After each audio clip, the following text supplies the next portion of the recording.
भाभी आपका बच्चा है, आप ही संभालो, हमसे तो नहीं संभलता, कहती हुई ननद ने संगीता के बेटे सोनू को सोफे पर ही लेटा दिया। ये देखकर सासू माँ ने कहा, बहू थोड़ा जल्दी जल्दी काम कर लिया करो, बस धीरे धीरे काम करके टाइम वेस्ट करती रहती है। पर मम्मी जी, अभी तो मैं खाना बना रही हूँ, पापा जी और इनका टिफिन भी पैक करना है, इन्हें भी दुकान के लिए लेट हो रहा है, अभी तो थोड़ी देर आप ही संभाल लीजिए ना, संगीता ने विनती करते हुए कहा। अरे काम की इतनी ही चिंता है तो थोड़ा जल्दी उठ जाया कर, हर काम धीरे धीरे करती है, हमारी मदद के लिए तो कोई नहीं होता था, फिर भी दो दो बच्चे पाल लिए हमने और एक इन्हें देखो, एक बच्चा नहीं पलता इनसे। सास संगीता को सुनाते हुए बोली, अरे उससे नहीं हो रहा है तो तुम टिफिन पैक कर दो। दोनों माँ बेटी सुबह सुबह बस बहू को सुनाना शुरू कर देती हो, पोते पोती भी चाहिए पर उन्हें संभालना नहीं है। अरे कौन सा अकेले करती थी तुम काम, मेरी अम्मा संभालती थी बच्चों को, ससुर जी ने अंदर से आते हुए कहा। अब अपनी बहू को कुछ कहूँ भी नहीं, चढ़ा लो उसे माथे पर, तुम्हारी अम्मा के साथ मैंने निभाया है, ये मेरा ही जी जानता है, तुम्हारा क्या है, तुम तो बस मुंह हिलाकर बैठ जाते हो। सास नाराज होकर बोली, अच्छा अच्छा ठीक है, अब छोड़ो उन सब बातों को, बहू तुम तो टिफिन पैक करके ला दो, जो हम फटाफट यहाँ से निकले, नाश्ता हम दुकान पर ही कर लेंगे, कहकर ससुर जी ने बात को वहीं ख़त्म किया। ससुर जी की बात सुनकर संगीता फटाफट रसोई में गई और टिफिन पैक करके ले आई, जिसे लेकर ससुर जी और उसके पति विनोद घर से रवाना हो गए।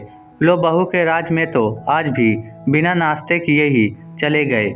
बहू तू कोई अनोखी माँ तो नहीं बनी है, जो माँ बनने के बाद घर में सबको सुबह सुबह भूखा ही रख देती है। भाभी आपको नहीं लगता कि माँ बनने के बाद आप कुछ ज़्यादा ही आलसी हो गई हो, कोई काम समय पर नहीं करती हो, आधे से ज़्यादा वक्त तो आपके बच्चों को हम ही संभालते हैं। ननद क्या कम थी, वह भी बीच में ही बोली, घर के मर्द तो बिना नाश्ता किए ही चले ही गए हैं, अब हमें भी नाश्ता मिलेगा या हमें भी आज भूखा ही रहना पड़ेगा। सास ने फिर कहा, जी मम्मी जी अभी नाश्ता लेकर आई, कहकर संगीता रसोई में चली गई।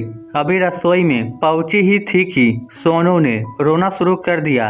तभी सासू माँ बीच में बोल पड़ी, अरे थोड़ी देर रो लेने दे, रोएगा तभी तो हाथ पैर चलाएगा, तू तो फटाफट से नाश्ता लेकर आ, बड़े जोरों की भूख लग रही है हमें। संगीता फटाफट 2 प्लेट में दोनों के लिए नाश्ता लगाकर ले आई।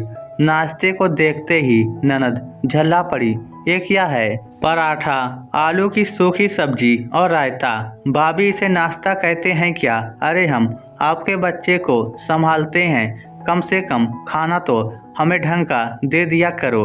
पर संगीता ने उसकी बातों में दिमाग लगाना ठीक नहीं समझा, उसे तो अपने रोते हुए सोनू को संभालना था। दोनों को नाश्ता परोसकर फटाफट उसने सोनू को गोद में उठा लिया और उसे चुप कराने लगी। अब बेटा जो मिला है वही खा ले, इससे और क्या उम्मीद की जा सकती है। संगीता सोनू को दूध पिलाने के लिए अंदर कमरे में लेकर जाने लगी। तभी सासू माँ ने कहा, अब जाने से पहले कम से कम पराठे का कैसरोल तो रख जा, अब क्या खाना खाते खाते हम लोग रसोई में उठकर पराठे लेने जाएंगे। संगीता सोनू को लेकर ही रसोई में गई और कैसरोल उठाकर बाहर लाकर रख दिया। अभी पलटी ही थी कि ननद ने कहा, भाभी इतनी अकल तो आप में होनी चाहिए कि हम लोग खाना खाने बैठे हैं तो कम से कम पानी के गिलास तो रख जाओ, फिर संभाल लेना आपके बेटे को। संगीता सोनू को लेकर रसोई में जाने लगी तो ननद बोली, अब इसे सीने से लगाए हर जगह अपने साथ लेकर घूमोगी क्या?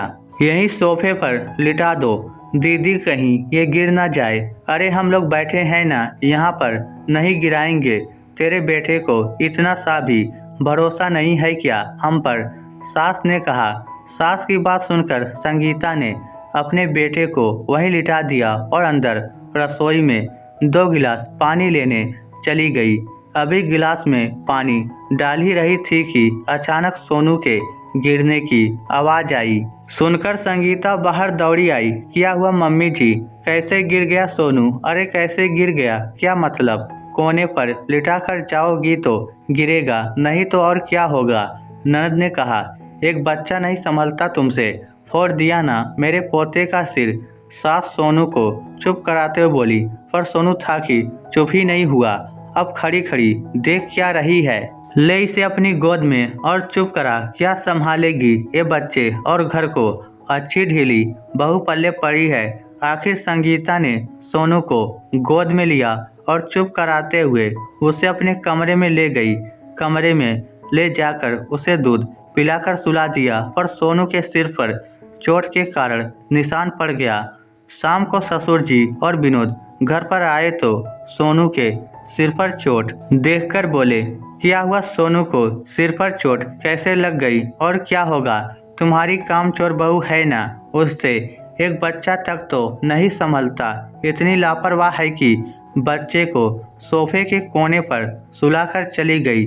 सास ने जवाब दिया, हाँ देखो अभी भी इसे हमें ही संभालना पड़ रहा है। ननद ने कहा, यह सब रसोई में काम करती हुई संगीता को भी सुनाई दे रहा था। उसे बुरा भी लग रहा था। एक तो सबका काम कर रही है, बच्चे को भी चोट लग गई और ऊपर से इतना कुछ सुन भी रही है। बहू खाना बन गया है तो फटाफट से सबके लिए खाना लगा दे और फिर संभाल अपने बेटे को, हम भी अब थक गए हैं। संगीता ने डोंगे में सब्जी निकालकर और रोटी का कैसरोल लेकर बाहर टेबल पर लाकर रख दिया। साथ ही प्लेट, कटोरी, गिलास सब कुछ लाकर वहीं रख दिया। ये देखकर सास बोली, ये सब यहाँ लाकर क्यों रख रही है? मम्मी जी, मैंने खाना बना दिया है और सारा सामान यहीं लाकर रख दिया है। अब आप लोग अपनी अपनी प्लेट लगाइए और खाना खा लीजिए और उसके बाद अपने अपने झूठे बर्तन रसोई में रख आइए। तब तक मैं सोनू को संभाल लूँगी। उसके बाद आप सोनू को संभालिए ताकि मैं खाना खाकर रसोई की साफ सफाई कर दूं। संगीता ने कहा, तू हमें काम बता रही है, दिन भर तेरे बेटे को संभालते हैं, वह क्या कम है कि अब तू ये हरकतें करने लग गई? खाना परोसने में भी जोर आ रहा है, बड़ी कामचोर होती जा रही है तू। सास ने कहा, मम्मी जी, दिन भर काम करने के बाद अपने बेटे का सिर फुड़वाने के बाद भी मैं कामचोर ही तो हूँ। कौन सा मुझे अच्छी बहू का मेडल मिल रहा है तो सोचा कि अब कामचोर ही बन जाऊं। वैसे भी मुझे समझ में आ गया कि मैं सबको खुश नहीं रख सकती, तो कम से कम मैं अपने बेटे और अपनी खुशी ही देख लूं। कम से कम अपने बेटे के साथ ही समय बिता लूंगी, कहकर संगीता सोनू को लेकर कमरे में चली गई। पीछे सास ननद बुनबुनाती रही, जबकि विनोद और ससुर जी तो आराम से अपनी अपनी प्लेट परोसकर खाना खाने लग गए। खाना खा लेने के बाद में विनोद ने सोनू को संभाला और संगीता ने खाना खाया और रसोई की साफ सफाई कर अपने कमरे में आ गई, जबकि सास और ननद अभी भी बिना खाना खाए हुए मुंह फुलाए बैठी थी। जबकि संगीता ने एक बार भी उनसे नहीं कहा कि आप खाना खा लो, ये सोचकर कि जब भूख लगेगी तो अपने आप ही खा लेगी। आखिर ऐसे लोगों के लिए बेशर्म तो बनना ही पड़ता है। इस स्टोरी को लेकर आपकी क्या राय है? नीचे कमेंट करके हमें ज़रूर बताइएगा। धन्यवाद।